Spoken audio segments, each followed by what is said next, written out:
ಇರ್ತಾರೆ ಎಲ್ಲರೂ. ಅವರು ಇವತ್ತು ಹುಟ್ಟುಹಬ್ಬ ಇದೆ. ಅವ್ರ ಹುಟ್ಟುಹಬ್ಬಕ್ಕೆ ಸದ್ಯಕ್ಕೆ ಅವರು ಇಲ್ಲಿಲ್ಲ.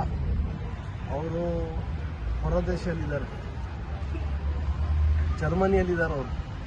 ಅವ್ರ ತಮ್ಮ ಆಸಿಫ್ ಅಂತ, ಇವರು ಡಿಗ್ರಿ ಸ್ಟೂಡೆಂಟ್. ಅವ್ರೇನಂದರೆ ಈ ಹುಟ್ಟುಹಬ್ಬ ಪ್ರಯುಕ್ತ ಕೇಕ್ ಕಟ್ ಮಾಡೋದು, ಸುಮ್ಗೆ ಇದು ಮಾಡೋದು ಅವೆಲ್ಲ ಬೇಡ.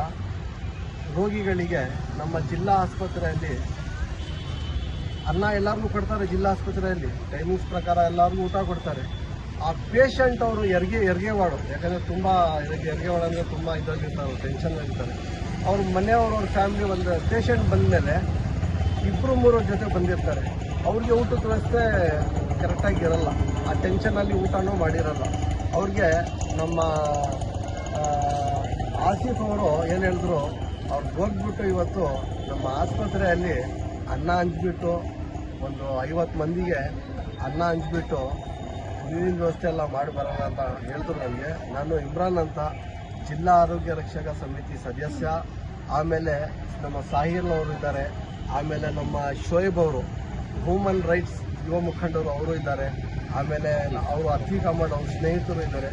ದೇವರು ಆ ದಾದು ಅಲ್ಲಾಹ್ ಅವರಿಗೆ ಆರೋಗ್ಯ ಆಯುಷು ಕೊಟ್ಟು ಇನ್ನೂ ಮುಂದೆ ಹೆಚ್ಚು ದಿನಗಳಲ್ಲಿ ಬಂದ್ಬಿಟ್ಟು ಒಳ್ಳೆ ಇನ್ನೂ ಈ ಥರದ್ದು ವಿತರಣೆ ಮಾಡಲಿ ಅಂತ ಆ ದೇವ್ರ ಅಥವಾ ಆ ಭಗವಂತ ಅಥವಾ ಬೇಡ್ಕೊಳ್ತೀನಿ. ಜೈ ಹಿಂದ್, ಜೈ ಕರ್ನಾಟಕ ಮಾತೆ, ಒಂದೇ ಮಾತರ. ಆಸಿಫ್ ಅಣ್ಣ ಅವರು ದಾದು ಅಂತ, ಅವರು ಇವತ್ತು ಬರ್ತಡೇ. ನಾವು ಗೌರ್ಮೆಂಟ್ ಹಾಸ್ಪಿಟಲ್ಗೆ ಬಂದಿದ್ದೀವಿ. ಅನ್ನ ಎಲ್ಲ ಹಚ್ಚಿ ಅವ್ರಿಗೆ ಆಶೀರ್ವಾದ ಮಾಡಿ. ಅಣ್ಣ ಅವರು ದಾದು ಮೊಹಮ್ಮದ್ ಅಲ್ಲಾಬಕಾಶ್ ಅವ್ರದ್ದು ಹುಟ್ಟುದಬ್ಬ ಇತ್ತು. ಅವರು ಹುಟ್ಟುದಬ್ಬ ಅಲ್ಲಿ ಕೇಕ್ ಇದು ಎಲ್ಲ ವೇಸ್ಟ್ ಯಾಕೆ ಮಾಡ್ತೀರಾ ದುಡ್ಡು ಅಂತ ಹೇಳಿ ನಮಗೆ ಕಾಲ್ ಮಾಡಿದ್ರು. ಹಾಸ್ಪಿಟ್ಲ್ ಒಳಗಡೆ ಹೋಗಿ ರೋಗಿಗಳಿರ್ತಾರೆ, ಅವ್ರಿಗೋಸ್ಕರ ಏನಾನ ಹಣ್ಣು ಆಮೇಲೆ ಊಟ ಅನ್ನ ತೊಂದರೆ ಇದ್ದರೆ ಅವ್ರಿಗೆ ಏನಾನ ಒಂದು ಹೆಲ್ಪ್ ಮಾಡಿರಿ ಅಂತ ನಮ್ಗೆ ಹೇಳಿದರು. ಅದಕ್ಕೋಸ್ಕರ ನಾವು ರೋಗಿಗಳಿಗೆ ಚೂರು ಏನಾನ ಹೆಲ್ಪ್ ಮಾಡೋಣ ಅಂತ ನಾವೆಲ್ಲ ಸೇರಿ ಇವತ್ತು ಬಂದಿದ್ದೀವಿ.